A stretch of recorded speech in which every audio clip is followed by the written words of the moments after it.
sa amin pong pagbubulay ng salita. Kausapin niyo po kami sa pamamagitan ng Banal na Espiritu. In Jesus' name, pray, our Lord and Savior. Amen. You may be seated. Ang daming Christmas party, ang daming bakasyon, ang daming mga events. Sana maraming regalo din, na dumating. Good morning po, mga ninong-ninang. Magtatago na naman ba tayo ngayong Pasko? O Merry Christmas? Merry Christmas po sa atin. Pero sa umagang ito, sandali po tayong magbulay ng salita ng Panginoon dito po sa Luke. Now, when we think about Christmas, o lalo na, sabi nga nila, ang mga Pinoy, ang haba mag-celebrate ng Christmas. Bare months pa lang, basta mag-September 1, ang mall nagde-decorate na ng Christmas light, Christmas star, mga Christmas decorations. But you know, sa church history, meron tinatawag na Christmas Advent. Sabihin nga natin, Christmas Advent. Ibang-iba noon sa ngayon.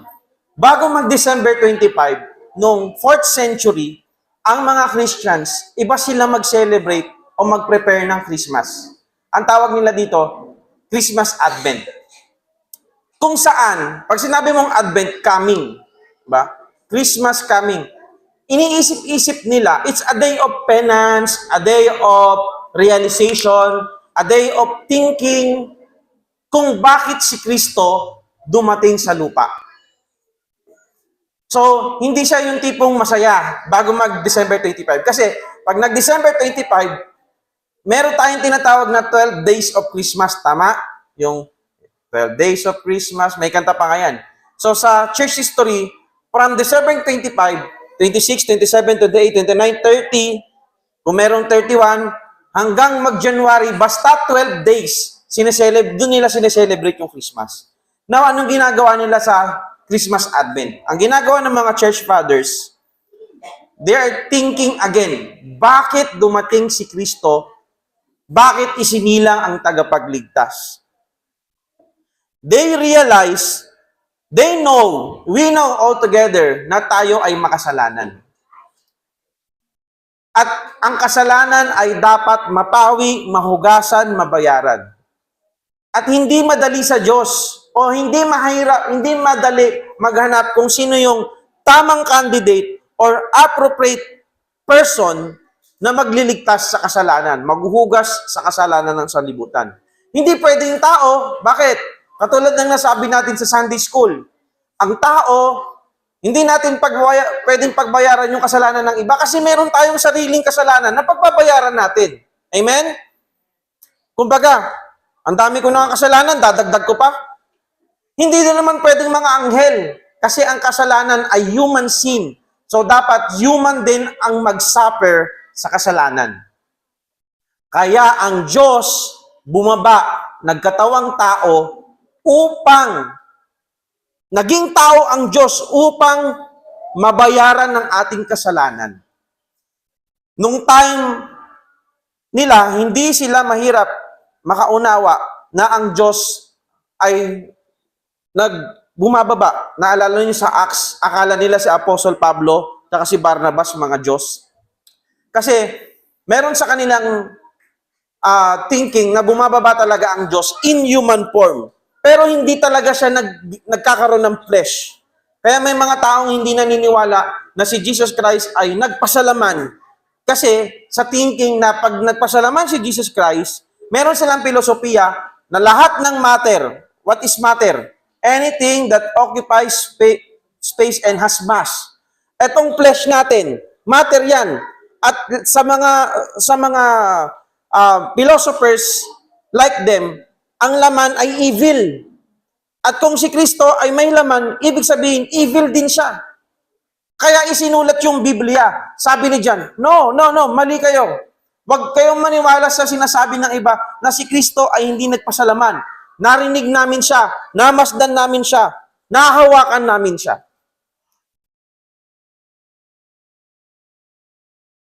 So kung ang mga church fathers, mayroon silang realization, yung Christmas Advent, ano naman kaya sa atin? Sa panahon ngayon, when you think about Christmas, andyan na, iniisip na natin, kung saan tayo magbabakasyon, saan tayo magbubuk ng Airbnb. Inaanda na natin yung mga ampaw natin. Hindi naman, dapat ba kailangan sa ampaw, no? Ampaw tawag doon, di ba? Pwede na kahit ibalot sa papel. It's not about the cover. It's about the, kung anong nasa, kung gaano kalaki yung nasa ano. Ganun. Christmas, ang saya. Pero sa atin, mga kapatid, wag sana tayong kainin ng mga ganong bagay lang kung bakit tayo nag-celebrate ng Christmas. Nag-celebrate tayo ng Christmas sapagkat inaalala natin ang ating Panginoon. Now, what Christmas is all about? That's the title of our message this morning. Tungkol ba saan ang Christmas? Unang-una makikita natin, mga kapatid, Christmas is all about the humility of God. Amen? Pastor, paano natin masasabi na Christmas is about the humility of God? Ang pagiging humble ng Panginoon. Look at this. Tingnan natin. Sa chapter 2 ng Luke, babalikan natin. Tingnan muna natin yung context. Meron silang tinatawag na, sa atin, meron tayong NSO, National Statistic. Pero ngayon, iba na, di ba?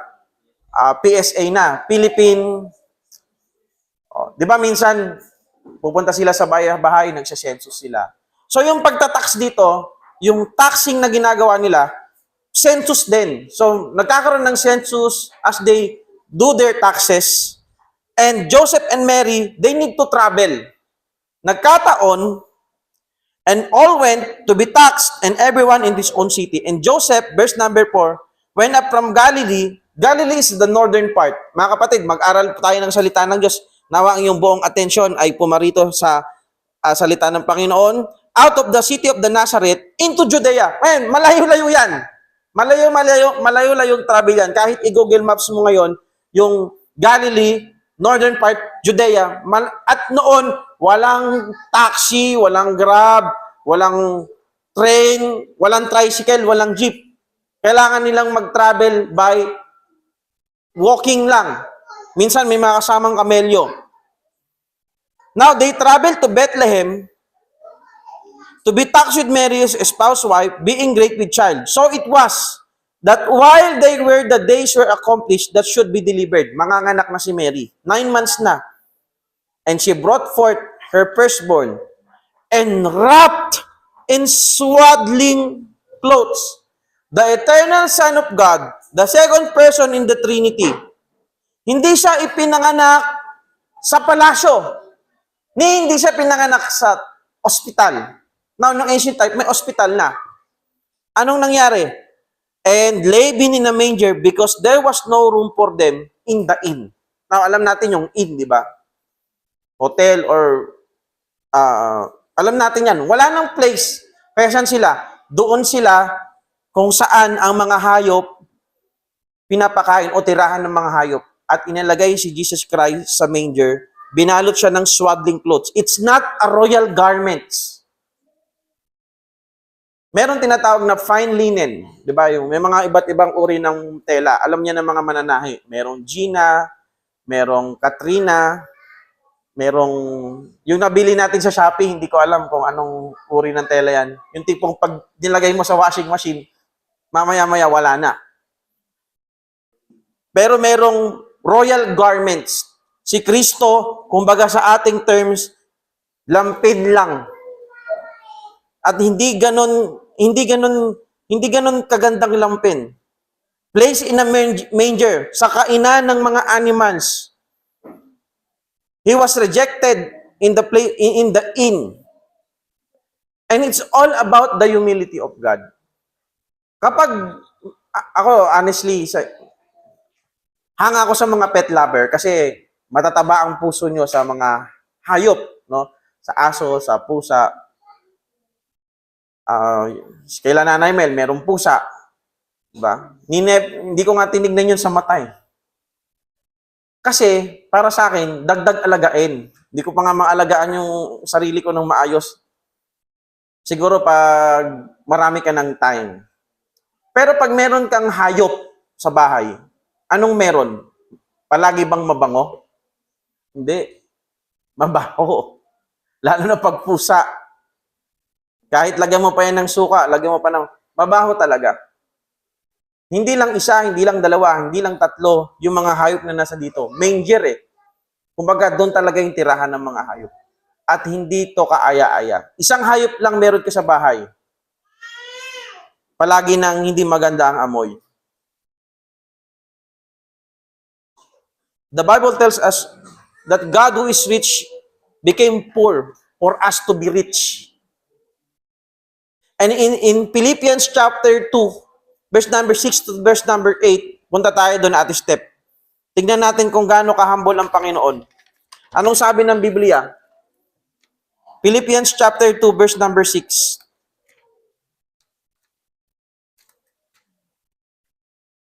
Andyan pa kayo mga kapatid? Ang sabi ng Biblia, who being in the form of God, and that is the Lord Jesus Christ. When we say form of God, siya ay Diyos. Thought it not robbery to be equal with God. Diyos na siya, pero hindi niya inaaring ganap, naka-level niya ang Diyos o kapantay niya ang Diyos. Bakit nga? Kasi nagkatawang tao siya. But made himself of no reputation. That word, made himself of no reputation, it is just one word in Greek, kenosis. Meaning, hindi niya inaring ganap o yung kanyang dangal ay some point of his life from eternity past, nagkaroon ng pagkakataon ng time na si Kristo, hindi niya pinairal yung kanyang pagiging Diyos. He emptied himself nung nagkatawang tao siya and it took upon him the form of a servant. Hindi nga ginamit dito the form of a man. Ang sabi ng Bible, the form of a servant and was made in the likeness of men. And being found passion as a man, he humbled himself and became obedient unto death, even the death of the cross. His very life, his birth, yung kanyang kapanganakan, hindi kaaya-aya. Do you think si Jesus Christ mayaman? Si Joseph mayaman? Though sila ay dugong bughaw. Pero take note, that time, wala nang Davidic kingdom or royal kingdom ng mga Jewish sapagkat sinakop na sila ng mga Romano at kung sino-sino pa mga mananakop. Sila ay nasa simpleng pamumuhay lamang. Carpentry. Do we think na si Jesus Christ namuhay siya ng marangya? Ang sabi niya, ni unan ng anak ng tao ay wala siya. At ang kanyang kamatayan, hindi siya namatay na binangungot lang tapos hindi siya nahirapan. No. Lahat ng sakit, lahat ng mga paghihirap, lahat, sabi nga ng mga theologian, hindi ko man mabanggit yung salita, excruciating. Ibig sabihin, sobrang hirap talaga. Nung si Kristo ay dun sa nakabayubay sa krus ng Kalbaryo, para siya ay makahinga, kailangan niyang ilip ang kanyang sarili. Nakapako ka, and then meron siyang open back. Ibig sabihin, maraming sugat dahil nagupit siya. So tingin natin, yung puno ba na pinagpakuan kay Jesus Christ, niliha ba muna nila yon? No. Kasi ang cross, it's meant to be for torture, para ma-torture ka. Even the death of the cross, His very birth, His very life, and His death, it talks about humility of God. Nagpakababa. God stooped down into human poverty and obscurity. And Christmas remind us that the King of Kings and Lord of Lords came in humility so He could reach out the lowest of sinners like you and me. Kaya mga kapatid, ang hirap. Sino dito this season nakapunta na kayo or pupunta pa lang sa reunion? Taas kamay. Sa pamilya. Diba? May mga reunion kayo. Yeah, may mga reunion kayo. Minsan, sa reunion, parinigan. Diba? So, kung sa kamag-anak nyo, walang ganon, mas maganda. Or kaya, pataasan ng naabot sa buhay. O kaya, makikita mo yung kamag-anak mo na sinisiraan ka. Pero it's time. Dahil Christian tayo, ang example natin si Jesus Christ, humility. Magsabi pa din tayo sa kanila ng Merry Christmas. Amen? It's time to forgive, mga kapatid. Magpatawad. Ang thinking kasi natin, ba't ko siya papatawarin? Hindi niya naman deserve. Sino ba? Deserve ba natin ang kapatawaran ng Diyos? No. Alam niyo ba? Hindi obligated si Lord iligtas tayo. God reserve all His rights. Kahit tayo mapunta lahat sa impyerno, Diyos pa din siya. Mga kapatid, but He chooses to show His love. Sabi ng Ephesians chapter 2, God is rich mercy. Binayayaan niya tayo, for by grace are ye saved. Pinili niya na rin tayo. Pinili niya na maawa sa atin. Pinili niya na biyayaan tayo. Dahil karapat-dapat tayo? No. Kasi hindi tayo karapat-dapat at walang naman isang tao na makakaabot sa kalahatian ng Diyos.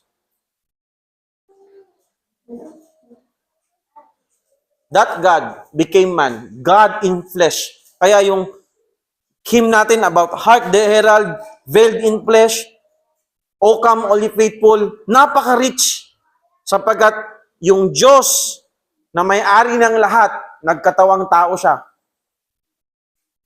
Pag pinanood natin yung Passion of Christ, pogi pa rin yung actor eh. Tama? Matangos pa din ang ilong. Pogi pa din eh. Tapos yung mata, anong color mata? Purple ata. Kahit may dugo-dugo na, pogi pa din. Pero alam niyo, sabi ng Isaiah chapter 53, there is no beauty found in Him. Walang kagandahan ang matatagpuan sa kanyang muka. Hindi ibig sabihin, pangit talaga si Jesus Christ. Ibig sabihin, nung siya ay, yung kanyang suffering, yung thorns na pinrest sa kanyang brow, sa kanyang ulunan, hindi lang yung basta pinatong, talagang tinusok sa anit, yun pa lang. Yung paghagupit, yung pagdura sa kanya ng mga tao, yung paghampas sa kanyang ulo. Lahat yon, it's all for you and me. Now, ang tanong, Pastor, alam na ba ni Jesus Christ na ganun ang mangyayari sa kanya? Nung isinilang siya, alam niya ba ganun ang mangyayari ang kahihinatnan niya? What is the answer? Yes or no? Yes. Kaya sabi niya, sa Garden of Gethsemane, Father, not my will, but thy will be done. Ang hindi maarok ng aking isip, at kahit natutulog ako before, iniisip-isip ko pa din, nung baby kaya si Jesus Christ, alam niyang Diyos siya. No? Di ba? Habang kinakantahan siya ni Mary, nung bata kaya si Jesus Christ, 5 years old, 6 years old, alam na kaya na Diyos siya?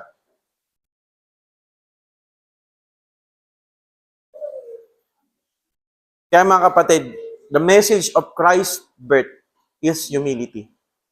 And then what it is to us? Sabi ng Biblia, to show us, to follow His step, tayo ay maging humble din. Next, Christmas is all about the humility of God. Number 2, basahin natin sabay-sabay. Ready? Go. Christmas is all about the sovereignty of God. Pastor, what is that? What is that big word? It's all about the sovereign of God. O sovereignty. Sovereignty, merong TY. Sovereignty of God. Ano ibig sabihin niya? Ibig sabihin, God, the first, second, third person in the Trinity, the Holy Trinity, they are in control sa lahat ng bagay.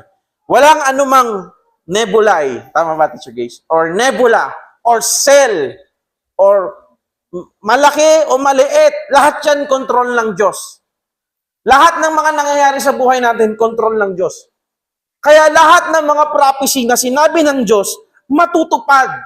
Nung pinag-aralan natin sa Sunday School, kung kailan siya isisilang, natupad. Kung saan siya isisilang, natupad. Kung sino yung magsisilang sa kanya, virgin birth, natupad. Lahat ng mga bagay tungkol kay Jesus Christ, natupad.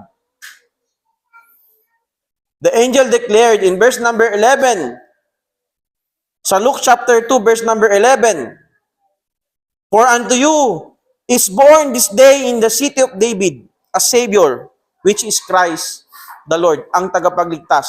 When we say Christ, Christos, the Messiah, God's appointed Messiah, siya ang magliligtas, siya ang kordero ng Diyos na mag-aalis sa ating mga kasalanan at magsiset up ng kanyang kingdom. Kaya ikaw at ako, kingdom citizen tayo. ng king natin na walang iba kundi ang Panginoon Kristo. And someday, anumang hirap ng mundo, kung natupad ang prophecy, kung kailan siya isisilang, at nag-prophecy ulit, nababalik siya ulit, at nag-prophecy din na sa kanyang pagbabalik, He will set up His kingdom, at sinabi sa atin, promise sa atin na ikaw at ako ay kabilang sa kingdom na kanyang ginagawa. We are all kingdom citizen. Lahat ng yan mangyayari. It's all about the sovereignty of God. Ang galing ng Panginoon. God plan unfolded exactly as foretold in the prophecy. Yung binasa natin kanina sa Sunday school, but thou Bethlehem Ephrata. Kaya si Herod, now, pag nagbasa kasi tayo ng Bible, kaya nga kailangan natin ng teachers. Kailangan ng mga nag-aaral ng Biblia. Ako, ang prayer ko, Lord, sana mag-raise ka ng maraming Bible students sa church na ito. Para pag si pastor matanda na, minsan may nakakalimutan ako, sa akin, Pastor, mali yung sabi mo kanina, si James, hindi siya apostol. Minsan nag-preach ako sa Paete. Sabi ko kasi si James, Apostle James. Hindi Apostle James. Yung mga ano ba, may correct. Nung tinanong ni Herod, saan isisilang yung hari na sinasabi ng mga wise man? Tinanong yung mga ang kinote nila, Micah 5:2, but thou Bethlehem Ephrata, asa Bethlehem. Anong ginawa ni Herod? Lahat years old kasi akala niya yung king na to ite-take over kanyang throne. Master of 2 years old pa. But because God ordained everything about the Lord Jesus Christ, it was happened. Now, what is it to us? Walang bagay sa ngayong Christmas, alalahanin natin. End of the year na. Wala pang 25, ubus na yung 13th month mo. No? Wala nang pera. Papasok yung New Year, wala ka rin ng pera. Kaya kahit baptist ka na, magsuot ka ng bilog-bilog. Huwag bilog-bilog, square-square. Para kasi pag bilog, Brother Donald, piso-piso lang yun eh. Dapat square-square yung suotin mo, Braille ah. Para tapos may mukha na ng 1,000. Tantarin mo na. Tapos yung mga maliliit, talon lang ng talon. Pero hindi na tayo naniniwala kasi sa ganun. Buti na lang. Nawa pag putok ng New Year, sama-sama tayong pamilya mag-pray. Can you do that? Mag-pray na pasalamatan ng Panginoon, Lord, safe kami lahat. Papasok ang New Year na to na parang babalikan mo yung 2025, tapos 2026. Parang walang nangyari, no. Merong plano ang Diyos sa atin. Sovereign siya. Merong plano si Lord sa atin. And last but not the least, andyan ba tayo mga kapatid? Let's read all together. Number 3, Christmas, ready, go. Christmas is all about the grace of God. Now, dito sa binasa natin, so verse number 10, look at that. And verse number 8, and there were in the same country shepherds abiding in the field, keeping watch over their flock by night. Ang hindi ko lang masyado na-research, ba't gabing-gabi na nagpapastol pa? So, i-research nyo na lang ha. So, nandun sila. God ordained, maybe. Kasi you don't do yung pagpapastol by night. Now, we need to understand, in their time, ang mga shepherds, isa sa mga pinakamababang uri ng tao sa kanila. Bakit? Ano ang pinakababa or marginalized people in their time? Unang-una, yung mga ketongin. Yung may mga leprosy. Talagang marginalized. Hindi mo sila pwedeng hawakan. Hindi mo sila pwedeng.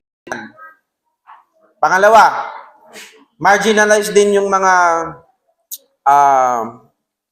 leper. Yung may mga problema sa dugo.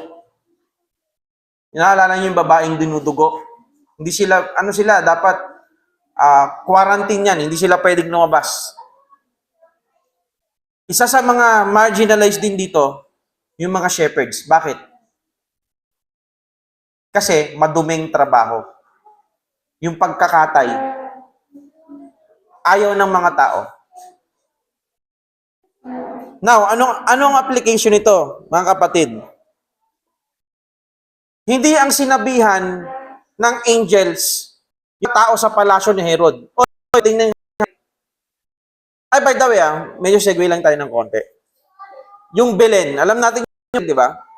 Belen, yung may statwa. Pastor, pwede ba mag-Belen dito sa church? Wala namang problema. Basta kayo bumili. Kahit life size pa, dito natin lagay, next year. Bastos nyo, Di ba? Si Mama Mary. Si Mary, si Joseph, tapos may baby, tapos merong yung may tatlong hari nagsidalaw. Wise men, sabi ng Bible. Merong pangalan yan sa Catholic tradition. Si Baltasar, si Melchor, tsaka si Gaspar. Pambira may pangalan. Doon merong basis kasi yan. No? Meron silang basis kung bakit may mga pangalan. Ngayon, medyo inaccurate yon. Bakit? Pag sinabing inaccurate, medyo hindi yun tama. Kasi, ang audience sa manger, hindi mga kings. Hindi din mga wise men. Shepherds. Bakit? Pag-aralan mo yung Bible, nung natagpuan ng wise men si Jesus Christ, hindi na siya fetus. Sorry po. Science may teacher. Hindi na siya baby. Na para yung kasi si fetus pala yung sa tanang na. Sorry, biology teacher. Yan. Gusto nga nga nag-comment. Hindi pa siya infant. Hindi na siya infant. 2 years. May 2 years old po ba dito? May si awan na, no? Pag 2 na, nakakalakad na yun Ang ginamit na word nung natagpuan hindi din 3 yun, Hindi din 3 wise men kasi walang sinabing 3 Nung natagpuan ng mga wise men, si Jesus Christ, maybe nasa 2 years old na siya. Kaya ang pinapatay ni Herod, mga 2 years old pababa. Kasi yung ginamit na young child, iba siya sa pagkagamit sa word na baby nung kay Jesus Christ. So, medyo inaccurate yung Belen. Okay? Ngayon nyo lang narinig yon. Amen? O narinig nyo na dati? Sister Kay, narinig mo na ngayon? O dati pa? So, medyo inaccurate yung Belen. Pero pwede naman, walang problema. It's okay. Ang witness nung hindi mga hari o hindi mga wise men nung sinilang si Jesus Christ, mga shepherds. And it talks about you and me. Hindi natin deserve si Lord. Hindi natin deserve yung grace niya. Hindi natin deserve yung mga bagay na natatanggap natin. And yet, natatamasa natin ligtasan tsaka yung mga blessings. Issue yung na-share ko kagabi sa prayer meeting. Palagi nating tinatanong, bakit na yung mga masasamang bagay sa mga mabubuting tao? No? Tanong, mabuti ba tayo talaga? Nagsasabi tayo ng, Lord, thank you, pero iba yung kinikilos natin. Bakit hindi natin baliktarin? Bakit nangyayari yung mga magagandang bagay sa mga makakasalanang katulad mo at ako? Amen ba yun? Oo nga, no? Marami nakatingin sa isang negative lang. Kaya mayroon isang teacher May isang teacher, tinuldukan niya. Anong sabi niya sa mga estudyante niya? Ano nakikita nyo? Tuldok. Lahat tuldok. Isang tuldok lang. Wala nagsabi, papel. Minsan ganun, yung negative lang nakikita natin. Hindi natin nakikita yung blessing. Bakit natin natatanggap mga blessing na to kahit di natin deserve? Lord, kahit ang bait-bait mo sa akin, kahit di ako masyado ng Bible, nagpe-pray. Sunday, palagi pa akong naaantok, lagi pa akong nalilate. Ginagawa yung best ko sa'yo. So lahat ng mga bagay na yun, it's all by the grace of God. Grace, God giving what undeserving sinners could never earn. Hindi natin kayang i-earn ang kaligtasan ng Panginoon. And God saved us from the curse of sin. Ano ang sumpa ng kasalanan? Ikaw at ako, mapupunta sa impyerno. God saved us from the power of sin. Dati ang temptations, Kapag magsabi sila, halika, halika, hindi pa tayo tinatawag, nag-give in na tayo. Pero nung sinave tayo ng Panginoon, meron tayong Holy Spirit na magsasabi sa atin, no, no, no, wag mong gawin yan. God save us from the curse of sin, from the power of sin, and someday, God will save us from this present world, from the presence of sin, yung sistema ng mundo na nagiging dahilan kaya tayo frustrated. Kasi nakikinig tayo sa sinasabi ng mundo, hindi tayo nakikinig sa sinasabi ng Diyos. But someday, God will save us from those evil things. Wala nang hirap, wala nang pasakit, wala nang mga bagay na negativity. And that is because of the grace of God. So you, as a saved man, and being saved by the Lord, and will be saved by the Lord, not because faithful ka, not because malaki ang offering mo, not because of who you are or ano man ang gawin mo, but because of the grace of God. So Christmas is all about the grace of God. Jesus Christ, full of grace, isinilang, nagkatawang tao upang ikaw at ako ay magkaroon ng kaligtasan. Kaya mga kapatid, yung mga anak natin, akala natin dahil nagsisimba sila, saved na sila. O kung ganyan ang thinking natin, baka hindi ka pa din saved. Ang makakapag-save lang natin, si Jesus Christ. Lagi natin silang turuan ng gospel.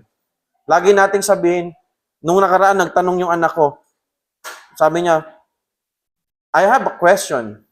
Why we need to learn more about Jesus? And I answer her like this. If Jesus Christ is everything, He is all you need. And if He is all you need, kailangan matutunan mo siya, malaman mo siya, not just cognitively, but personally, relationally sa ating buhay. Now, closing thought. God who humbled Himself for us. That is the meaning of Christmas. It's not just about merely receiving gifts, traditions, or celebration. It's about God Himself. It's about His sovereign plan, redemption. God who graciously gave His Son to save us. Now, in our application, how should we respond to what Christmas is truly all about? We must respond by receiving the greatest gift of all. Sa atin, pag nag-exchange gift tayo mamaya, kung sino yung mga kasali sa exchange gift, kapag hollow blocks ang na-receive mo, syempre magalit ka. Bakit hollow blocks? Ibig sabihin, ay, bimpo lang, maging grateful ka na din. Wag ka ma-offend. Baka kasi papawisan ka mamaya, kaya bimpo ang ibinigay sa'yo. Kaya minsan, ayoko ng exchange gift kasi may mga na-offend eh. Wala ma-offend ha, amen? Sige, sumbong nyo sa akin pag may nagbalot dyan ng semento. Maging grateful tayo. At higit sa lahat, hindi ka man makatanggap ng anumang regalo, pero natanggap mo naman ang kaligtasan na regalo ng Panginoon sa atin. Di ba yung gift? Alam niyo yung, for by grace are ye saved through faith, and that's not of yourself. It is the gift of God. Gift, doron. It's not just about giving, but in Greek it means sacrifice. Meaning, pwede kang bumili ng regalo na hindi ka nagsakripisyo. Na wala lang, marami ka naman pera. Pero yung regalo na binigay sa'yo ng Diyos, sacrifice niya. His very life. And number 2, you must come and adore Him. Come to Him and say, Lord, I adore you, praise you, thank you. Like shepherd, let us give Jesus the word, praise and honor He deserves. And number 3, ito, matutuwa. Handa na kayo sa number 3? Makinig kayo maigi ah. Let us share the love of God. And that is sharing the gospel and by sharing our blessings. Sino na dito naranasan nyo, nag-birthday kayo, nagpakain kayo sa mga bata, or nagkaroon kayo ng feeding, or nagpunta kayo dun sa site, maraming mga nasiraan na dyan ng bait, hindi na kayanan sa buhay, naging homeless. Or kaya pumunta ka sa isang bahay ampunan, nagbigay ka ng toothbrush. Ilan? 15 bata, 15 toothbrush. Minsan inisip natin, oh, Birthday na ni Jesus Christ. Kailangan may matanggap akong regalo. Wait lang, kaninong may birthday? Birthday mo o birthday ni Lord? Bakit ikaw kailangan tumanggap ng regalo? Kailangan dapat ikaw magbigay. Yung mga 13th month natin, i-share naman natin. Oh, di ba? Amen? Pastor, wala akong 13th month eh. Kung ano yung kaya mong ibigay, ibigay mo sa Panginoon, ibigay mo sa kapwa mo. Di ba yung mga, hindi naman lahat ng mga nangihingi, badyaw eh. Ang ginagawa kasi ng mga militar, yung mga katutubo, pupunta sila sa bundok. Yung mga katutubo sa bundok, nakatrack yan. Pupunta sila, pupunta sila dito sa city para manghingi ng pamasko. So, yung mga nangihingi ngayon, hindi lahat yan badyaw. Yung iba gudyaw. Hindi, ibig sabihin, yung iba, mga katutubo yan. Kasi yung mga badyaw, may trademark yan eh. Kailangan mayroon ditong announce my baby. Last but not the least, let us truly enjoy this season. Knowing this, na si Christ, His humility, His sovereignty, and His grace. Knowing these truths, ma-enjoy talaga nating season na to, kahit wala tayong pera. Forgive. Break barriers. Alam ko, meron kang kaaway sa chat dati. And, mga kaibigan dati na hindi mo na kaibigan. Diba sa December 25, chat mo siya ng Christmas. Barriers. Playing Happy New Year. Or kung hindi siya naniniwala sa Christmas, Happy Holiday. Smile and reach out. Kahit sa mga taong lagi tayong nami-misinterpret. So, brother and sister in Christ, let us truly enjoy this season. Magalak tayo. Ang church, dapat happy place. Ang place magiging happy kung merong happy people. Masaya ba kayo? Amen. Tayong lahat ay tumayo. Father God in heaven, salamat po sa pagsugo po ng inyo pong anak because you love us so much. The second person of the Trinity humbled himself to bear our iniquities on the cross of Calvary. It's all about the cross. Thank you sa inyo pong pagmamahal. This Christmas season, hayaan niyo po kami na pasalamatan namin kayo. Na kami po ay mag-celebrate. Meron kaming thinking na, Lord, we thank you. Yung mga Thanksgiving po namin, ay tanggapin niyo po. At kung meron man po sa amin na malungkot, pawiin niyo po yung mga aming mga pagdududa, pawiin niyo po yung aming mga negativity, at nawa maging comfort po kayo sa amin. Mga kapatid ko sa Panginoon, matatapos na po ang 2025. Let us thank the Lord. Let us come forward and let us say to the Lord, Lord, I thank you for good health. Thank you for my wife. Thank you for my children. Thank you po sa work ko, kahit minsan palagi nakaka-stress. Thank you po sa church. Thank you po kay pastor. Thank you po sa mga kapatiran na nagpapatuloy. Thank you po sa salvation. Thank you po sa life na ibinigay nyo. Let us thank the Lord. Let us come and adore God. Kung meron man tayong mga pag-aalinlangan this Christmas season, let's give it to the Lord. And let's spend another moment, another private time, private moment with the Lord.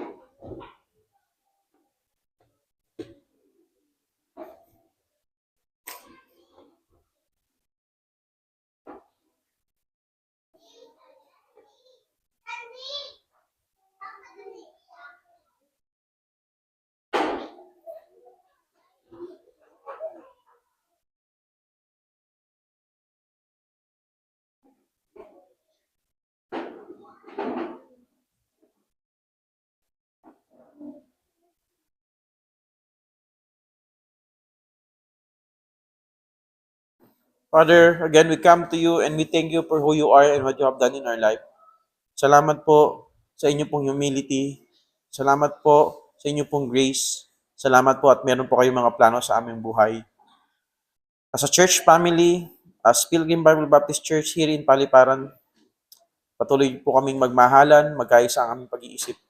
Yung mga goals po namin this 2026, itulungan niyo po kami sa iyong biyaya ay maabot ito. At dalangin po namin na kung meron man po kaming mga hindi pa napapatawad, tulungan niyo po kaming magkaroon ng forgiving heart. Kung meron man po kami mga pagdududa, tulungan niyo po kami magtiwala sa inyo. Dalangin po namin na protektahan niyo po kami. Kailangan po namin, Ama, ng iyong proteksyon. Lalo na po tuwing kami po ay lalabas. Dalangin po namin na mga makasabay, makasalubong namin, ingatan niyo din po sila upang hindi po kami mapano. Huwag niyo po kaming ihadya, pahintulutan sa gawa po ng dyablo, ng kaaway. Bagkus, bigyan niyo po ang inyo pong mga anghel, protektahan kami. Salamat po sa inyo pong pagpoprotect sa amin. At matapos po ang taon na to na mayroon pong papasalamat sa inyo. Dalangin ko po, mga kapatid po namin na sa overseas, ingatan niyo po sila at gabayan palagi. Ganun po si Sister Magda sa kanya pong flight this 26, ingatan niyo po siya. Sa mga kapatid po namin uuwi sa kanilang mga probinsya, ingatan niyo po sila sa pagdadrive, ilayo niyo po sa mga disgrasya. Po ng mga namin, anak po namin, ingatan niyo po sila, Ama. We thank you, Father, and all these things we ask in the most precious name of our Lord Jesus Christ. Amen! Praise the Lord! At pwede bang awitin natin yung O come, let us adore Him. Last, yung chorus lang. O come, ready, sing. O come, let us adore Him. Oh, come, let us adore Him. Oh, come, let us adore Him, Christ the Lord. Amen. Umupo muna po tayong lahat at mga 3 minuto mag-a-announce po ako. So, ang una-una po natin gagawin, muli, Merry Christmas. Meron po tayong Christmas Fellowship. Magsisimula na po ngayon. So, we will pray for our lunch. So, kung hindi po kayo busy, stay po kayo dito kung ano po yung natin dyan, pagsalo-saluhan natin. And then after that, yung program po natin. At kasama din pala natin ngayon ko lang na-meet si Brother Mac, no? Kapatid ni Sia. Hello? Sa mga hindi nakakilala niya. Guwapings pala si Brother Mark. Nakakita ko siya nakaraan helmet eh. Saka sila, sir, ngayon ko lang din na-meet si tama, kanya-kanya mga anak, ang kanyang kin. Oo. Sino pa ba? Tapos yung bisita natin, welcome kayo, Regina. God bless you. Huwag kayong umuwi. Sama-sama tayo dito. At para kumpleto pa rin tayo hanggang ngayon, after po nito, mag-picture ulit tayo. Para kung alis na agad at least meron na tayong picture lahat. Next week, after ng lunch, wala na tayong afternoon service. So, encourage ko kayo na pas natin ang family natin outside, it is part of our work service. Extended service. After ng lunch, or magluto pa ba dito? After service, magla-lunch pa tayo. Sige, mag-lunch pa. Afternoon, extended fellowship na. Kung nyo gusto pumunta, you enjoy, at yung mga papa, alam ko meron na para sa mga probinsya makapag-prepare ko ng Diyos. At makauwi din kami ng aga. Kasi terrible. Pag-pray nyo po lagi namin uwi. Mga kapatid, tayo ditong lahat. Tayo ay pipicture po sa ating Christmas Fellowship. That's all. Kalalakihan, dito tayo sa taas.